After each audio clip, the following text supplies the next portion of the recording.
2025 dead paper 1 ப்ரீவியஸில் கேட்ட கொஸ்டினை தான் 1 by 1 பார்த்துட்டு இருக்கோம்.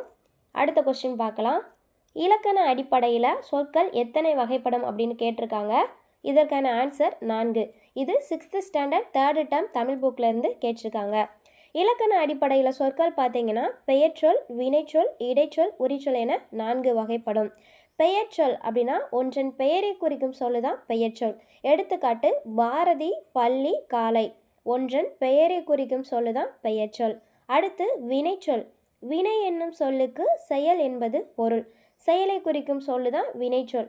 வா, போ, எழுது அப்படின்னு ஒரு செயலை குறிக்கும் சொல்லு தான் வினைச்சொல். அடுத்து இடைச்சொல். பெயர் சொல்லையும் வினைச்சொல்லையும் சார்ந்து வரும் சொல்லு தான் இடைச்சொல். எடுத்துக்காட்டு தந்தையும் தாயும். பெயர் சொல்லையும் வினைச்சொல்லையும் சார்ந்து வரும் சொல்லு தான் இடைச்சொல். அடுத்து உரிச்சொல். பெயர்ச்சொல், வினைச்சொல் ஆகியவற்றின் தன்மையை மிகுதிப்படுத்த வருவது தான் உரிச்சொல். எடுத்துக்காட்டு மாநகரம். பெயர்ச்சொல், வினைச்சொல் ஆகியவற்றின் தன்மையை மிகுதிப்படுத்த வருவதா உரிச்சொல். வீடியோ பிடிச்சா லைக் பண்ணுங்கள், தொடர்ந்து சப்போர்ட் பண்ணுங்கள். அடுத்த வீடியோவில் பார்க்கலாம்.